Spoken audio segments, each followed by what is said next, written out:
Hello दोस्तों, मैं राकेश चौधरी आपका मैथमेटिक्स टीचर वेलकम करता हूं आपका डिजिटल तैयारी के यूट्यूब चैनल पर। जैसा कि आपको पता है, हम बात कर रहे हैं प्रीवियस ईयर पेपर्स के बारे में। तो SSC GD previous year paper हम देख रहे हैं, कुछ पेपर्स हम देख चुके हैं। आज बात करते हैं अगले पेपर की, जो कि आपका लिया गया है 12 फरवरी 2019 शिफ्ट 1 से। क्या है क्वेश्चन, स्टार्ट करते हैं। देखिएगा, फर्स्ट क्वेश्चन है हमारा, जो कि हम देख सकते हैं सिंप्लीफिकेशन का क्वेश्चन है, सरलीकरण का सवाल है। तो देख लेते हैं सरलीकरण के सवाल को। देखिए, what is the value of, आपको एक सरलीकरण करना है, इसका मान क्या होगा ये बताना। जैसा कि आपको पता, वी बॉड मास के नियम से सबसे पहले ब्रैकेट सॉल्व होगा। तो ब्रैकेट हमारा ये रहा, सबसे पहले इसी को सरल करके बता। चलिए तो देख लेते हैं क्या होगा ये। 2/5 तो एज इट इज रहेगा, माइनस दोनों का एलसीएम 62 ही हो गया, तो -16 + 11 हो गया एक तरह से। तो मैं देख सकता हूं यहां पर 16 और 11 इनको ऐड करना आप, ठीक है, क्योंकि ये आप देख सकते हैं, या 11 - 16/2 जैसे भी आप लिखना चाहें। तो ये माइनस का 5 कुल मिलाकर ये 5 आ जाएगा यहां, ठीक है। यहां तक कोई दिक्कत वाली बात नहीं है। अब देखिए, अगर मैं इसको पहले लिखता, इसको बाद में लिखता, तो भी वही बात होती, कोई फर्क नहीं पड़ता उसको। आपने दोनों का एलसीएम 62 लेकर पहले इसे सॉल्व कर लिया। अब देखिए, अब इसे सॉल्व करते हैं तो 62 और 5 का एलसीएम लेना है, बिल्कुल ले लेते हैं। क्या होगा एलसीएम, तो 62 और 5 का लेना है, तो इनका मल्टीप्लीकेशन ही करके ले लेते हैं। कितना हो जाएगा अगर हम देखें तो ये हो जाएगा आपका 62 और 5 का मल्टीप्लीकेशन 5 का 2 से, या 6 का 5 से 30, 305 का 2 से 310 ये हो रहा है, ठीक है। चलिए, तो ये चला जाएगा 62 टाइम्स 62 का डबल कर लेंगे तो वो हो जाएगा कितना, 62 का डबल करेंगे तो 124, माइनस ये जाएगा 5 टाइम्स 5 का 5 से 25, तो 124 में से 25 कम कर लेंगे तो 99 आएगा। कुल मिलाकर ब्रैकेट की वैल्यू आ रही है 99 अपॉन कितना, 310। चलिए, तो फिर ये मिक्स फ्रैक्शन है, इसको फ्रैक्शन में लिख लेते हैं। 6 का 5 से 30, 30 और 1 31, 5/6 ऑफ का मतलब गुणा होता है, और अंदर की वैल्यू निकल कर आई है 99 अपॉन 310। इसे सॉल्व कर लेंगे, हमारा आंसर आ जाएगा। तो आंसर देख लेते हैं क्या आ रहा है। तो देखिएगा क्वेश्चन का आंसर क्या बनता है। चलिए, जो कैंसिल हो रहे हैं कैंसिल कर दीजिए। 5 से 5 जा रहा है, ये जा रहा है 10 टाइम्स, बिल्कुल जा रहा है, कोई दिक्कत नहीं है। 3 से गया, बिल्कुल गया। 3 से गया, बिल्कुल गया। तो ये आ रहा है 33/20। क्या ऐसा कहीं ऑप्शन है क्या? बिल्कुल है ऑप्शन, और सेकंड ऑप्शन आपका बिल्कुल सही। चलिए, ये था फर्स्ट क्वेश्चन। बात करते हैं अगला प्रश्न क्या कह रहा है उसके बारे में। तो देखिएगा, अगला सवाल हमारा डीआई का क्वेश्चन है, ठीक है। वैसे डीआई का नहीं है, डीआई टेबुलेशन बनी हुई है, ये इंग्लिश में है, ये हिंदी में है, दोनों अलग नहीं है, दोनों सेम ही है, ठीक है। क्वेश्चन है, the data given below shows the number of people who have saved a certain amount of the money, what is the mode of the given data. नीचे दिए गए आंकड़ों में उन लोगों की संख्या को दर्शाते हैं जिन्होंने कुछ राशि की बचत की है, तो दिए गए आंकड़ों का बहुलक क्या होगा। बहुलक मतलब जिसकी फ्रीक्वेंसी सबसे ज्यादा होती है, मतलब जो सबसे ज्यादा बार आता है। दोनों टेबल सेम है, ये इंग्लिश में है और ये हिंदी में है। सेविंग्स बता रहा है रुपीज में, और नंबर ऑफ पीपल्स बता रहा है। तो सबसे ज्यादा सेविंग्स कौन सी दिख रही है आपको, 20 रुपीज की। और 20 रुपीज की जो सेविंग्स है, कितने लोग कर रहे हैं, 4। तो इनका मोड भी क्या होगा, 20 रुपीज ही होगा, और पहला ऑप्शन आपका सही होगा। चलिए, अगला ऑप्शन क्या कह रहा है, सॉरी अगला क्वेश्चन क्या कह रहा है देख लेते हैं। तो देखिएगा, क्वेश्चन नंबर 3 जो है वो, what will be the average of the first 4 positive multiples of 8। 8 के पहले 4 धनात्मक गुणजों का औसत क्या होगा। तो हम देख सकते हैं 8 का पहला गुणज क्या होगा, 8 ही होगा। दूसरा क्या होगा, 16 होगा। फिर तीसरा क्या होगा, 4 बार, जो कि हमने ये लिख दिया, ठीक है। चारों ही धनात्मक है और 8 के पहले ही 4 गुणज है। आपको पूछ रहा है इनका औसत एवरेज, तो इनका एवरेज क्या होगा। जैसा कि आप देख सकते हैं, कॉन्सेक्यूटिव नंबर्स है, क्रमागत संख्याएं हैं, तो औसत हमेशा बीच की संख्या होता है। तो इनका बीच का नंबर कौन सा होगा, जो यहां पर होगा। और वो बीच का नंबर निकलेगा कैसे, first plus last divided by 2। 8 और 32 को जोड़ा तो 40 हो गया, डिवाइडेड बाई 2 किया तो 20 हो गया। सेकंड ऑप्शन आपका बिल्कुल सही होगा। चलिए बात करते हैं क्वेश्चन नंबर 4 के बारे में। क्या कह रहा है अगला सवाल, देखिएगा क्वेश्चन नंबर 4, एवरेज का क्वेश्चन दिख रहा है। The average age of 50 teachers of a school is 66 years and the average age of 60 teachers of another school is 55 years. Then what will be the average of teachers of both the schools together? एक विद्यालय के 50 शिक्षकों की औसत आयु 66 वर्ष है, दूसरे विद्यालय के 60 शिक्षकों की औसत आयु 55 वर्ष है। एक साथ दोनों स्कूलों के शिक्षकों की औसत आयु कितनी होगी? निकाल सकते हैं। पहले तो जो फर्स्ट वाला स्कूल है उसका टोटल निकाल लो। टोटल कैसे निकलेगा? 50 लोग हैं, एवरेज कितना है? 66, तो टोटल मल्टीप्लाई करके निकल जाएगा। 6 का 5 से कर लेंगे 30, ये 0 तो एक लगना ही है, थोड़ा दूर लिख लेते हैं। ये लीजिए, ये एक 0 तो आएगा ही। 6 का 5 से हो गया कितना? 30, तो ये 0, 6 का 5 से 30 और 3 कितना? ये 33। सेकंड वाली जो स्कूल है उसका भी टोटल ले लेते हैं। कितने टीचर्स हैं उसमें? 60, और एवरेज कितना है उनका? 55। तो ये लीजिए, एक 0 तो लगना ही है। 6 का 5 से कर लिया हमने तो 30, फिर 6 का 5 से 30 और ये करेंगे तो ये 33। वही चीज हो रही है फिर से ही। चलिए टोटल क्या हो गया? 3300 दोनों को ऐड कर लेते हैं तो टोटल हो जाएगा कितना? 6600। ये टोटल हो गया एज का। और कितने लोगों की एज है वो हम देख लें तो ये एज है आपके कितने लोगों की? 50 और 60, 110 लोगों की। ये लीजिए 110, 0 से 0 गया, ये 6 बार गया, 60 आएगा। फर्स्ट ऑप्शन आपका बिल्कुल सही होगा। चलिए देखते हैं नेक्स्ट जो क्वेश्चन है, क्वेश्चन नंबर 5 क्या कह रहा है। 5वां सवाल देखिए। The height of a cone is 24 centimeter and the radius of its base is 10 centimeter. If the rate of painting it is 28 centimeter square, then what will be the total cost in painting the cone from the outside? एक शंकु की ऊंचाई है 24 centimetre, इसके आधार की त्रिज्या है 10 centimetre. यदि 28 सेंटीमीटर स्क्वायर की दर से इस पर पेंटिंग की जाती है तो बाहर से शंकु को पेंट करने में कुल कितनी लागत आएगी? चलिए, शंकु की आकृति आपको पता है इस तरीके की होती है। तो ये रेडियस हो गई r, ये इसकी हाइट हो गई h, ये इसकी स्लांट हाइट तिर्यक ऊंचाई हो गई l। बाहर से पेंट करना है तो डेफिनेटली बाहर वाला जो एरिया है वही काम आएगा, मतलब कर्व सरफेस एरिया, मतलब वक्रीय पृष्ठीय क्षेत्रफल ही काम आएगा, जो कि इसके लिए होता है आपको पता है। क्या देखते हैं इसके लिए? पाई आर एल, ये होता है कर्व सरफेस एरिया, मतलब वक्रीय पृष्ठीय क्षेत्रफल, जो कि बाहर वाला क्षेत्रफल है, यहां से लेकर यहां तक उसी के बारे में बात करनी है। पाई तो 22/7 है, कोई दिक्कत नहीं है। आर हमें पता है क्या? बिल्कुल 10 है, कोई दिक्कत नहीं है। एल हमें पता है क्या? नहीं। तो एल हम निकाल लेंगे। कैसे? बिल्कुल फॉर्मूला होता है एल निकालने के लिए। एच आपको पता है हाइट कितनी है? 24। आर आपको पता है कितनी है? 10। तो एल निकाल लो पाइथागोरस प्रमेय से। पाइथागोरस प्रमेय से निकल जाएगा 24 का स्क्वायर जो कि होता है 576 प्लस 10 का स्क्वायर जो कि होता है 100। टोटल हो गया 676। तो स्क्वायर रूट ऑफ 676 क्या होगा? 26। तो इसका मतलब स्लांट हाइट तिर्यक ऊंचाई आ गई 26, जो कि यहां लिख लेते हैं। ये इसका कर्व सरफेस एरिया, मतलब वह क्षेत्रफल आएगा जहां पर आपको पेंटिंग करनी है। और पेंटिंग का खर्चा है 28 रुपए सेंटीमीटर स्क्वायर का। तो ये सेंटीमीटर स्क्वायर में ही आ रहा है, इसका 28 से गुणा कर दो, टोटल कॉस्ट पता चल जाएगी। 7 से ये गया, 7 चौक 28, 4 का इससे कर लेते हैं 88, और ये 26, और ये साथ में 0। बस आ गया हमारा आंसर। 8 का 6 से 48, 80 करके आएगा। इसका मतलब आपका ये ऑप्शन नहीं होगा, ये ऑप्शन नहीं होगा। ऑप्शन या तो पहला होगा या फिर चौथा होगा। तो गुणा करके देख लेते हैं। आपको 88 और 26 का मल्टीप्लीकेशन करना है। तो 88 और 26 का करते हैं। 8 का 6 से 48, 8 का 6 से 48, 8 का 2 से 16, 48, 58, और फिर हम ये देखें तो 64 और ये 4, 68। 8 का 2 से 16 और 6 कितना? 22। तो 22, 88 और 0 लगेगा। इसका मतलब ऑप्शन कौन सा मैच कर रहा है आपका?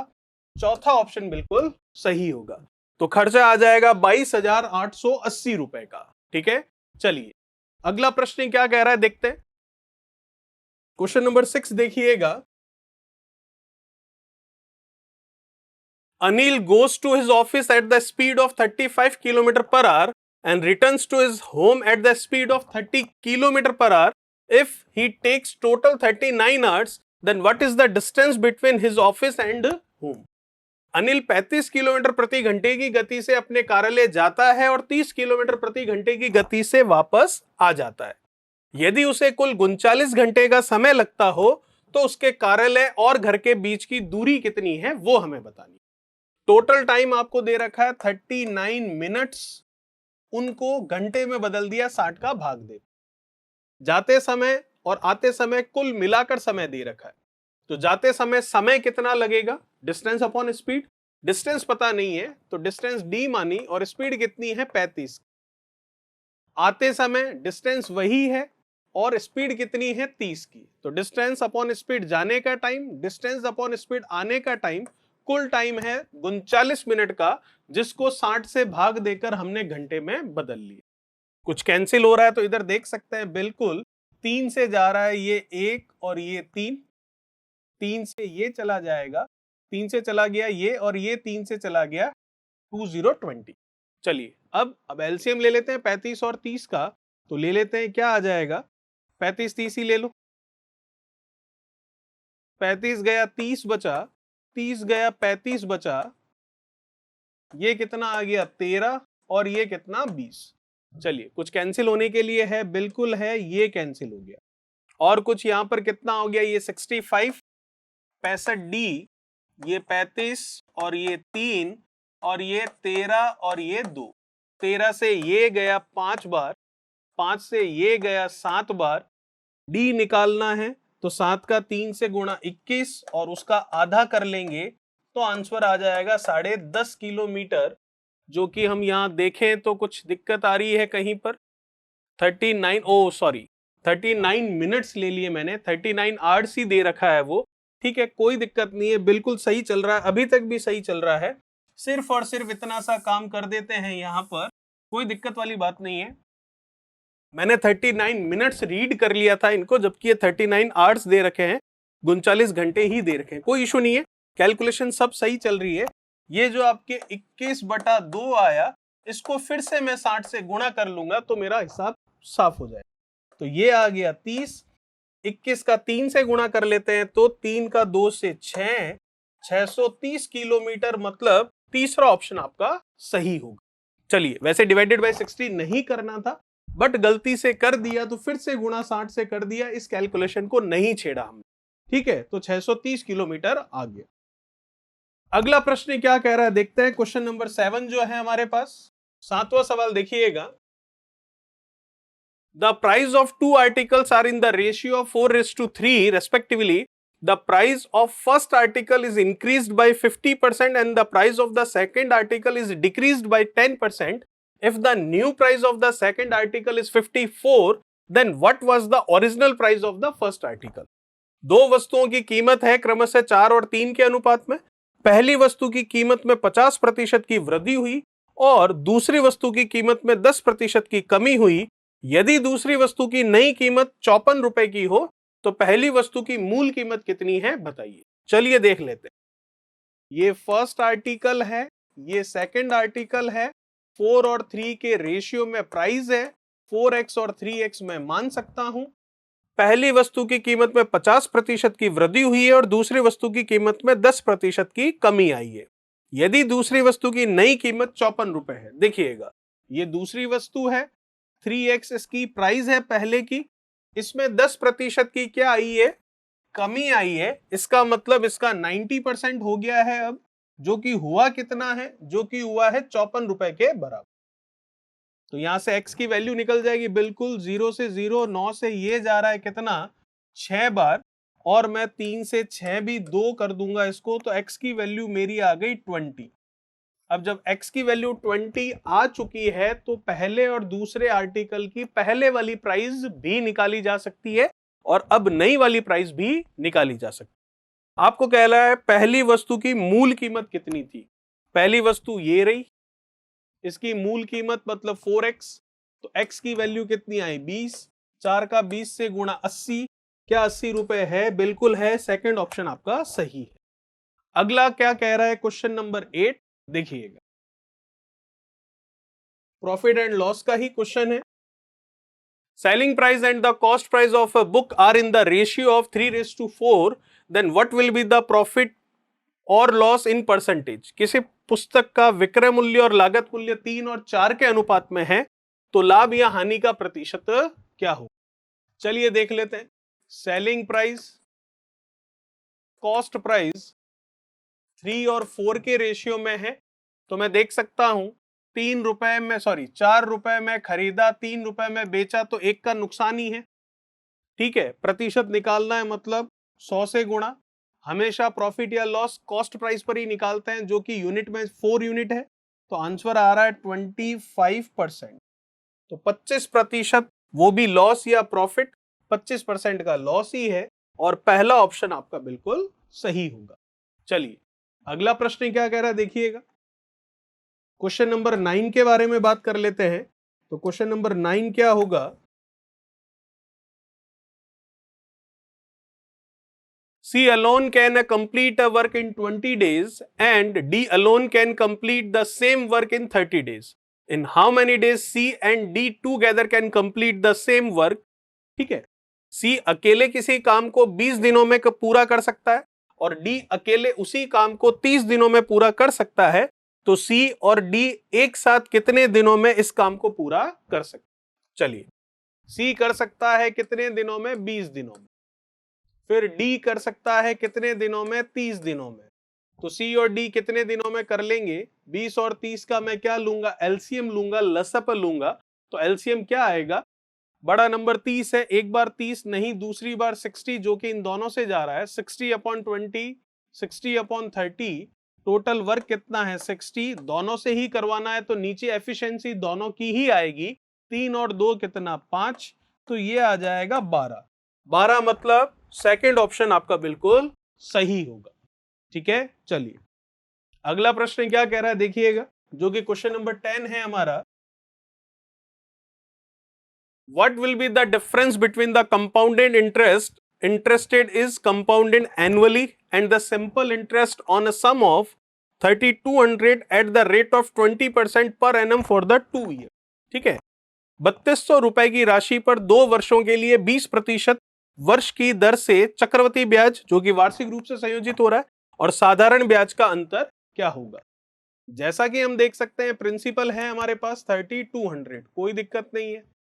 रेट ऑफ इंटरेस्ट है हमारे पास कितनी? 20%, और भी अच्छी बात है। टाइम है हमारे पास 2 साल, वेरी गुड। अब हमें एसआई और सीआई का डिफरेंस निकालना है। 2 तरीके हैं, आप पूरा कंपाउंड इंटरेस्ट अलग से निकाल लो, आप पूरा सिंपल इंटरेस्ट अलग से निकाल लो, फिर दोनों का डिफरेंस ले लो, जो कि काफी लंबा प्रोसेस हो जाएगा। नहीं तो दूसरा क्या तरीका है, सीधा एक फॉर्मूला होता है, आपको पता है। 2 साल और 3 साल का जब अंतर पूछते हैं, तो 2 साल के लिए जो अंतर का डिफरेंस का फॉर्मूला होता है, वो क्या होता है? प्रिंसिपल, जो कि कितना है? 3200, ब्रैकेट आर, जो कि कितनी है? 20% अपॉन 100, और उसका स्क्वायर। ये फॉर्मूला सीधा अप्लाई कर देते हैं। ये कैंसिल, कितना आया? 5 टाइम्स गया, तो ये कितना है? 3200 है, और 5 का स्क्वायर कितना है? 25 है। बस अब कैंसिल करके आंसर ले लेते हैं। ये गया कितनी बार? एक बार, बिल्कुल गया। कितना बचा फिर? एक बार 25 गया, तो ये बच गया आपके पास कितना? 70, मतलब 7 बच गया। 7 बचा तो 70 हुआ, तो 2 बार गया, फिर कितना? 200 हो जाएगा 20 बचकर 0 लगने पर, तो ये चला जाएगा 8 बार, तो 128 रुपए आता दिख रहा है, जो कि पहला ऑप्शन ही हमारा आंसर। चलिए अगला प्रश्न क्या कह रहा है, देखिएगा। अगला प्रश्न है आपका एलसीएम और एचसीएफ का। तो क्या ज्ञात करने को कह रहा है आपको कह रहा है what will be the highest common factor of this. इनका मसप क्या होगा, ज्ञात कीजिए। किसका? 2 की घात 3, 3 की घात 5 और 5 की घात 5। दूसरा 3 की घात 1, 5 की घात 2, 7 की घात 1। तो इसका और इसका आपको क्या बताना है? एचसीएफ बताना है। HCF मतलब जो हाईएस्ट कॉमन होता है दोनों में वो। तो हाईएस्ट कॉमन क्या है देख सकता हूं मैं, 2 की घात 3 है इधर, इधर 2 की घात है ही नहीं, तो 2 की घात तो मैं ले ही नहीं सकता। 3 की घात 1 है इधर और 3 की घात 5 है इधर, तो दोनों में हाईएस्ट कॉमन कितना है? हाईएस्ट कितना है वो नहीं, हाईएस्ट कॉमन कितना है, अधिकतम उभयनिष्ठ कितना है, 3 की घात 1, तो ये तो आएगा। चलिए, उसके बाद 5 की घात 5 है, 5 की घात 2 है, तो 5 की घात 2 तो दोनों में हाईएस्ट है उभयनिष्ठ, तो ये 5 की घात 2। क्या 2 इधर है क्या? नहीं। क्या 7 ऊपर है क्या? नहीं। तो 3 की घात 1 गुणा 5 की घात 2, यही हमारा आंसर होगा। तो 3 की घात 1 गुणा 5 की घात 2 हमारा आंसर होगा। तो अगर हम देखें, क्या हमने क्वेश्चन सही लिया है? क्वेश्चन बिल्कुल सही लिया है, कोई समस्या नहीं है। HCF हाईएस्ट कॉमन 2 उधर है, इधर नहीं है, छोड़ दीजिए। 3 1 3 5 आ गया, फिर 5 की घात 2, 5 की घात 5, 5 की घात 2 ही होगी। इसका मतलब यहां 5 की घात 2 नहीं, 5 की घात 5 नहीं होगा, 5 की घात 2 होगा। और हमारा पहला जो क्वेश्चन है, मतलब क्वेश्चन नंबर जो 11 है, उसका ऑप्शन जो है चौथा सही होगा। ठीक है, इस 5 को आपको क्या करना है, 5 की पावर 2 करना। चलिए, अगला प्रश्न क्या कह रहा है, क्वेश्चन नंबर 12, वो भी देख लेते हैं। आप देख सकते हैं जो कि एक तरह से सिंप्लीफिकेशन का सवाल है हमारे सामने, तो इसे ज्ञात करना है, कर लेते हैं। सबसे पहले ब्रैकेट सॉल्व करना है, और ब्रैकेट में भी सबसे पहले छोटा ब्रैकेट सॉल्व करना। तो छोटा ब्रैकेट तो ये रहा आपके सामने, सॉल्व कर लेते हैं। 5 और 4 का एलसीएम कितना, 20। 5 से 20 4 बार, 4 से 20 5 बार, तो 4 माइनस 5 करूंगा, माइनस का 1 आ जाएगा, कोई समस्या नहीं है। फिर हम क्या सरल करेंगे, फिर ऑफ को सरल करते हैं।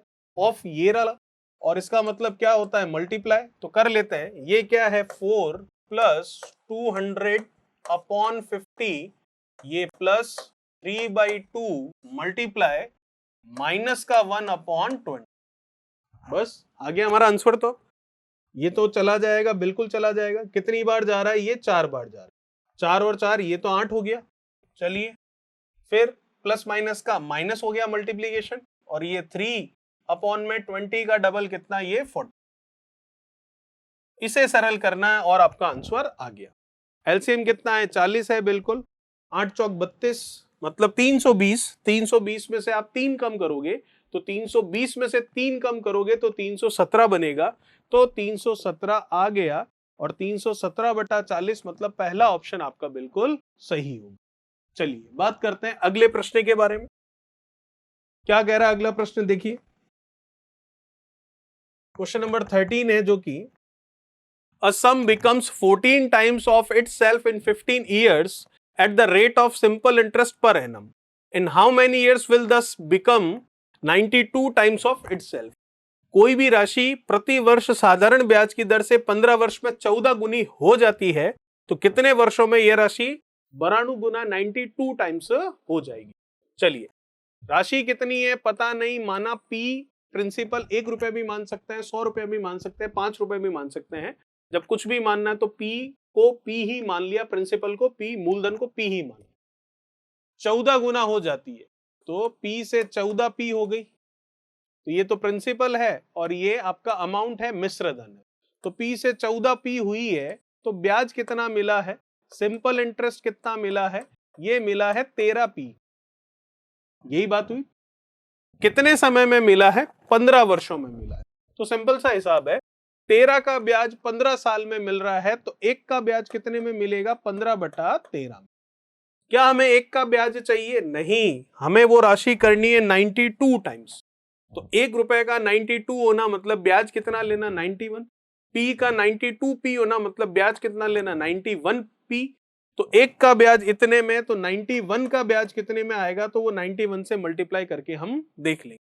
चलिए, अब इसको सरल कर लेते हैं, हमारा आंसर आ जाएगा। तो कितनी बार चला जाएगा, 7 बार चला गया ये। और अब इसको देख सकते हैं, 15 का 7 से गुणा कर लेंगे, तो ये हो गया कितना, 70, और 5 का 7 से कितना हो गया, 35। तो 70 और 35 देखूं तो कितना हो गया, 105। तो 105 ईयर, मतलब तीसरा ऑप्शन जो है, वो तीसरा ऑप्शन आपका बिल्कुल सही होगा। ठीक है, ये था हमारा क्वेश्चन। क्वेश्चन नंबर कौन सा, 13। बात करते हैं नेक्स्ट क्वेश्चन नंबर 14 के बारे में।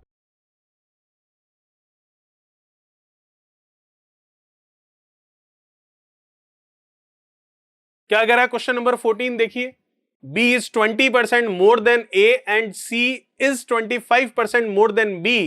If C is equals to 330, then what will be the value of A? B A से 20% अधिक है और C B से 25% अधिक है, C 330 है, तो A का मान क्या होगा? चलिए बता सकते हैं, कोई दिक्कत नहीं है। कितने हैं? A, B और C है।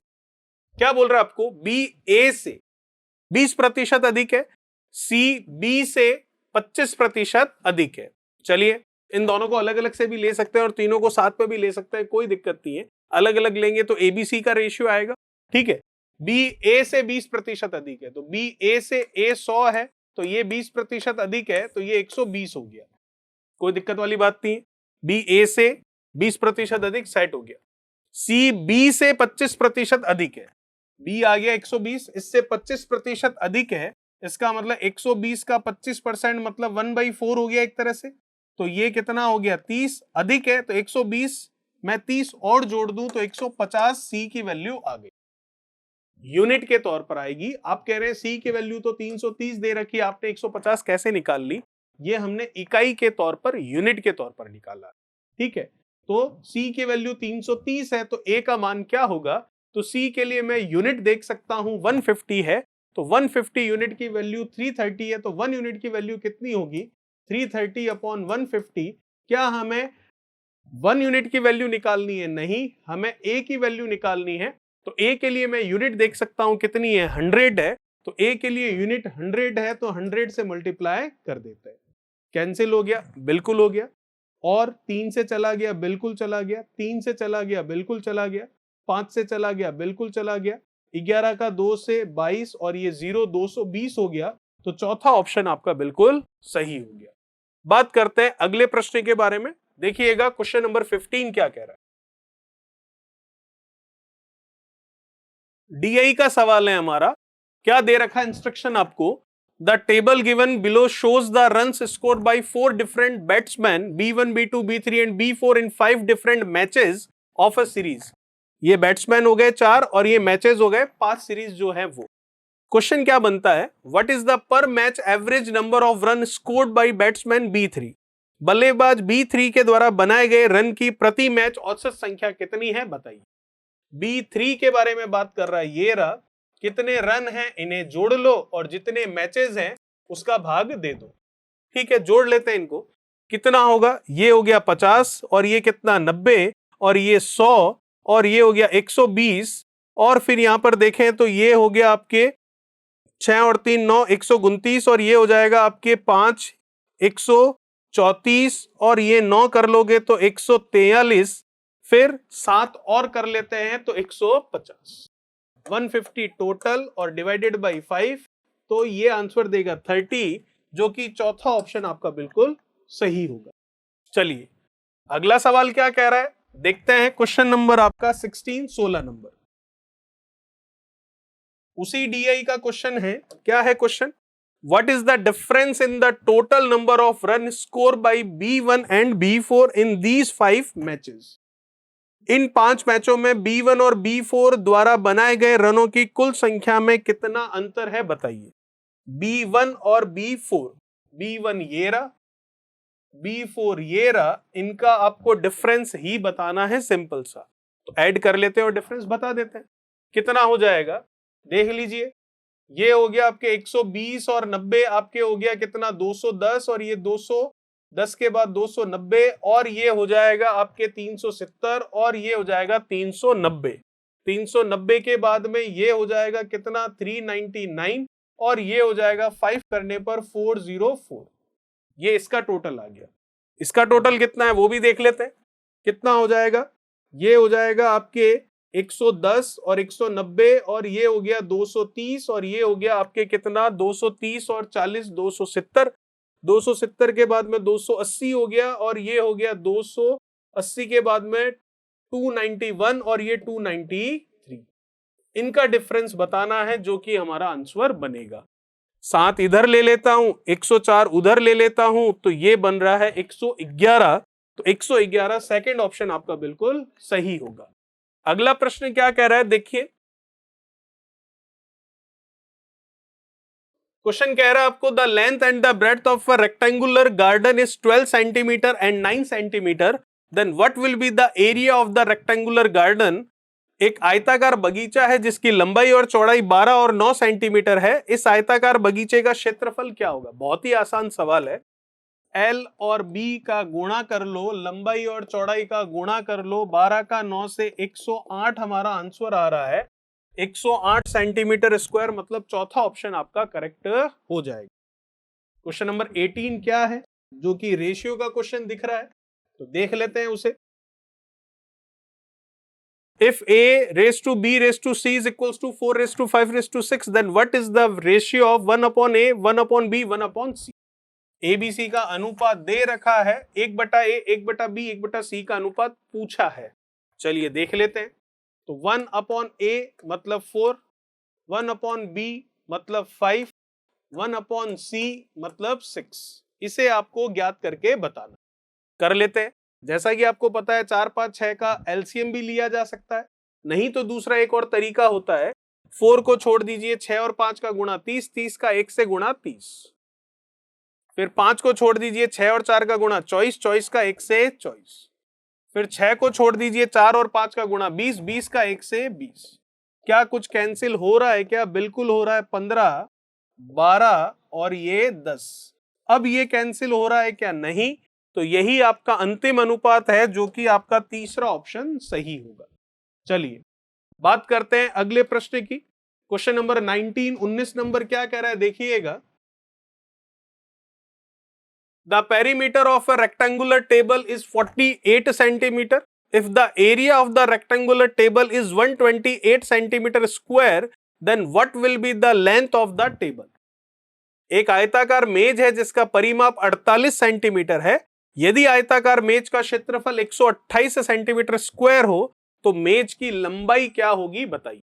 देखिए टेबल जो है रेक्टेंगुलर फील्ड की है, तो उसका पेरीमीटर जो कि 2 times of L plus B होता है वो दे रखा है 48। इसका मतलब L प्लस बी हो गया 24। अब आपको कह रहा है इसका क्षेत्रफल कितना है, 128 है। क्षेत्रफल मतलब L इंटू बी कितना है, 128 आपको गिवन है। चलिए ये भी ठीक है। तो अब आपको क्या बोल रहा है, तो बताइए कि आयताकार मेज का परिमाप इतना है, ठीक है, आयताकार मेज का क्षेत्रफल इतना है, ठीक है, तो मेज की लंबाई क्या होगी। चलिए देख लेते हैं लंबाई क्या होगी। देखिएगा L इंटू बी 128 एक तो ये चीज है, और एक L प्लस बी चॉइस ये चीज है 24। ठीक है, तो देखते हैं इसको क्या होगा। अगर L प्लस बी का हम स्क्वायर कर लें, तो यहां से हम इसका होल स्क्वायर करें तो क्या हो जाएगा, 2 times of L B, L plus B का whole square, L square plus B square. चलिए देखते हैं मेज की लंबाई क्या होगी। क्या 10 सेंटीमीटर होगी? अगर ये 10 है, अगर ये 10 है, एल की वैल्यू ऑप्शन लेते हैं, ऑप्शन से ही कर लेते हैं इसको। अगर एल 10 है तो डेफिनेटली बी क्या होगा, फिर 10 है तो ये होगा कितना, 14, तभी तो चॉइस होगा। तो क्या 10 और 14 का गुणा 128 हो रहा है? नहीं, तो पहला ऑप्शन गलत। सेकेंड ऑप्शन क्या बोल रहा है आपको, अगर ये 18 है तो डेफिनेटली फिर जो चौड़ाई है कितनी है, वो होगी 6, तभी तो जोड़ने पर चॉइस होगा। ठीक है, तो 18 और 6 का गुणा 128 आता है क्या? 18 और 6 का गुणा करें तो क्या 128 होगा? तो ये हो गया 60 और 48, नहीं 128 नहीं, तो ये भी गलत है। तीसरा ऑप्शन लेते हैं, सी ऑप्शन, जो कि है लंबाई अगर 16 है तो फिर चौड़ाई कितनी रही होगी, टोटल चॉइस होना चाहिए, तो 16 ये हो गया, तो चौड़ाई फिर 8 रही होगी। तो क्या 16 और 8 का गुणा 128 होता है क्या? तो देख लेते हैं। तो ये हो गया कितना, 80, और 8 का इससे 48, बिल्कुल सही है। इसका मतलब तीसरा ऑप्शन आपका सही होगा। ठीक है, और चौथा ऑप्शन भी गलत क्यों है? अगर ये 12 है तो वो भी 12, और 12 12 तो 144 होता है। थर्ड ऑप्शन आपका करेक्ट है। बात करते हैं अगले प्रश्न की। क्या कह रहा है अगला सवाल, देखिए। Rahul purchased 80 items from the market. 25% items of the total items were defective and the remaining items were sold at 50% profit. What will be the overall profit percentage? Rahul ने बाजार से 80 सामान खरीदे, यदि कुल वस्तुओं के 25% सामान दोषपूर्ण थे और शेष वस्तुओं को 50% के लाभ पर बेचा गया तो कुल लाभ का प्रतिशत कितना है बताइए। चलिए तो मान लेते हैं टोटल आइटम कितने थे 100। चलिए बता ही रखा है ना, टोटल आइटम तो 80 है। ये लीजिए, राहुल ने बाजार से 80 सामान खरीदे, ठीक है। यदि कुल वस्तुओं के 25% सामान दोषपूर्ण थे, देखिए टोटल आइटम हो गए आपके पास, टोटल जो आइटम्स बता रहा है ये वो हो गए 80, कोई दिक्कत नहीं। और हम मान लेते हैं हर एक आइटम की जो कॉस्ट प्राइस है वो कितनी है 100 रुपीज है। तो टोटल कॉस्ट कितनी हो गई उसके 80 का 100 से गुणा 8000, ठीक है। चलिए अब क्या बोल रहा है 25% सामान जो है दोषपूर्ण था, तो 80 आइटम्स थे, डिफेक्टिव कितने थे 25% मतलब 1/4, 1/4 मतलब 20 पीस, तो 20 डिफेक्टिव थे, तो रिमेनिंग कितने रह गए 60 रह गए। तो 60 आपके जो आइटम्स है वो करेक्ट आइटम है, सही है। अब उनको बेचा कैसे गया है, जो शेष है जो 60 आइटम्स हैं उनको 50% के प्रॉफिट पर बेचा गया है। तो प्रॉफिट पर बेचा गया है 50% का, इसका मतलब कॉस्ट प्राइस हर एक का 100 रखा गया है। 50% आप कमा कर बेच रहे हो, इसका मतलब हर एक आइटम 150 रुपए में बेच रहे हो, तो 60 आइटम कितने में बेचोगे, 60 का 150 से गुणा कर लो। 15 का 6 से कर लेते हैं, कितना हो गया 15 का 6 से 90 और 2 जीरो और लग रहे हैं, तो 9000 रुपए में उसने सारे आइटम बेच दिए। टोटल 8000 खरीद बेचा 9000 में, तो 1000 रुपया कमाया है। ये लीजिए 1000 रुपया कमाया है। किस पर कमाया है 8000 पर। प्रतिशत के लिए गुणा में 100 करोगे, 3 जीरो से 3 जीरो गए, 1/8 का प्रतिशत में मान होता है 12.5, तो प्रॉफिट है उसका 12.5% का, जो कि सेकेंड ऑप्शन बिल्कुल सही है। चलिए ये था क्वेश्चन नंबर 20। बात करते हैं जो नेक्स्ट क्वेश्चन है 21 के बारे में। क्या कह रहा है 21, if a raised to b is 4:5 then what will be the ratio of a upon b raised to b upon a। यदि a और b का ये अनुपात है 4:5, तो a बटा b अनुपात b बटा a का अनुपात निम्न में से कौन सा होगा। a की जगह रखना है 4, b की जगह रखना है 5। इसी को ज्ञात करना है, a और b की वैल्यू रख लेते हैं। a कितना है 4, b कितना है 5, b कितना है 5, a कितना है 4, 4/5। ये एक तरह से आप देख सकते हैं डिवीजन ही है, उल्टा कर लो 4/5। 16 और 25, तो 16 और 25 मतलब तीसरा ऑप्शन आपका सही होगा। चलिए अगला सवाल क्या कह रहा है,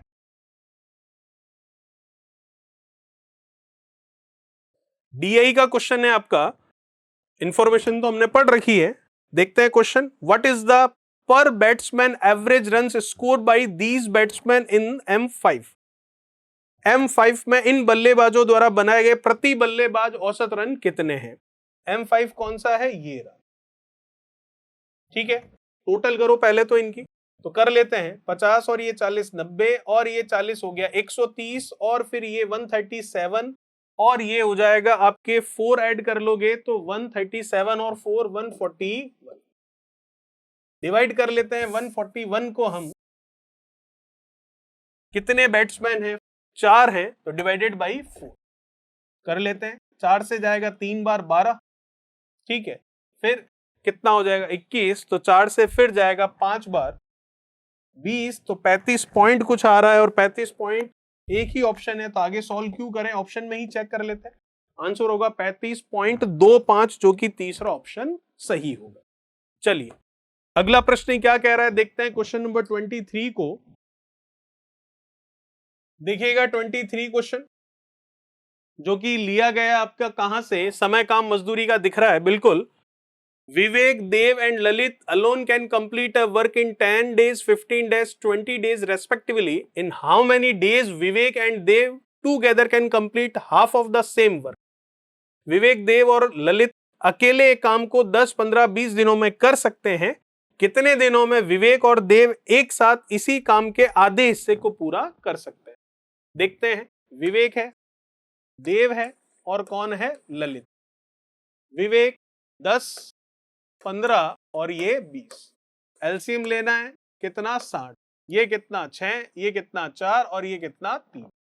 तो विवेक की, देव की और ललित की कार्य क्षमता वर्क एफिशिएंसी आ चुकी है जो कि 6, 4 और 3। आपको काम करवाना है आधा, तो काम है कितना 60, आधा मतलब 30 ही करवाना किससे है आपको, विवेक और देव से। तो विवेक 6 और देव 4, तो 6 और 4 कितना 10। तो आंसर आएगा कितना 3 दिन, मतलब तीसरा ऑप्शन आपका बिल्कुल सही। चलिए अगला प्रश्न क्या कह रहा है 24, जो कि सेकंड लास्ट क्वेश्चन है हमारे इस पेपर का, देख लेते हैं उसे। An article is sold for 5,360 rupees after giving discount of 20%. Then what is the mark price of the article? 20% की छूट देने के बाद 5,360 रुपए में एक वस्तु को बेचा गया, तो इस वस्तु का अंकित मूल्य क्या है बताइए। चलिए 20% की छूट दी, इसका मतलब बेचा कितने में 80%। प्रतिशत में 80 पर बेचा, रुपए में कितने पर बेचा 5,360 रुपए। तो 1% का मान 5,360 बटा में 80। क्या 1% का मान निकालना है, नहीं, आपको निकालना है अंकित मूल्य। अंकित मूल्य जो कि हम हमेशा लेते हैं 100%, तो 100 की वैल्यू आपको निकालनी। 0 से बिल्कुल 0 जा रहा है, डेफिनेटली ये पूरे को काटेगा, तो 8 से ये चला जाएगा, 8 से ये जाएगा कितना 48। फिर अगर देखें तो ये हो गया 8 से 6, 7 बार कर लेते हैं, 7 बार में 56 होगा, तो फिर ये करना पड़ेगा हमको 6 बार में 48 है, ये 3 और 56 होगा, अब जाएगा 7 बार में। आंसर आ रहा है 6700 का, जो कि मैं देख सकता हूं 6700, सेकंड ऑप्शन आपका बिल्कुल सही होगा। चलिए लास्ट क्वेश्चन हमारे इस पेपर का, जो कि टाइम डिस्टेंस स्पीड का दिख रहा है। If a person is driving a car at the speed of 30 meter per second, then in how much times person will cover a distance of 1620 kilometre. यदि कोई व्यक्ति 30 मीटर प्रति सेकंड की गति से कार चला रहा है, तो वह व्यक्ति कितने समय में 1620 किलोमीटर की दूरी तय कर लेगा। टाइम बताना है तो टाइम क्या होगा, डिस्टेंस अपॉन स्पीड होगा। डिस्टेंस कितनी है 1620 किलोमीटर की, स्पीड कितनी है 30 मीटर पर सेकंड, किलोमीटर पर आवर में लाना है तो 18/5 से गुणा करना पड़ेगा। 18/5 बटा के नीचे बटा, तो 5 चला जाएगा ऊपर। अब इसको सरल कर लेते हैं, आंसर आ जाएगा। 0 जा रहा है, बिल्कुल जा रहा है। क्या ये 18 से डबल है क्या, डबल मतलब यहां से कर लेते हैं, छोड़िए इसको, ऐसे 3 से कर लेते हैं इसको, तो 3 से ये गया 5 बार 15, फिर ये 12, तो 3 चौक 12। ठीक है, अब और कुछ कैंसिल हो रहा हो तो देख लेते हैं। तो यहां से अगर हम देखें तो ये जाएगा 9 बार, फिर ये जाएगा आपके 27 टाइम्स। 3 से गया, बिल्कुल गया, और 3 से ये फिर से गया कितना 9, 3 से ये 3 गया, 5 का 3 से 15 घंटे हमारा आंसर आ रहा है, जो कि सेकंड ऑप्शन बिल्कुल सही होगा। तो ये था हमारा एक और SSC GD previous year paper. बात करेंगे नेक्स्ट वीडियो में पेपर के बारे में। तब तक चैनल को सब्सक्राइब कीजिए, वीडियो को लाइक और शेयर कीजिए, और कमेंट बॉक्स में कमेंट्स कीजिए। Thank you so much. Please like, share, subscribe digital तैयारी।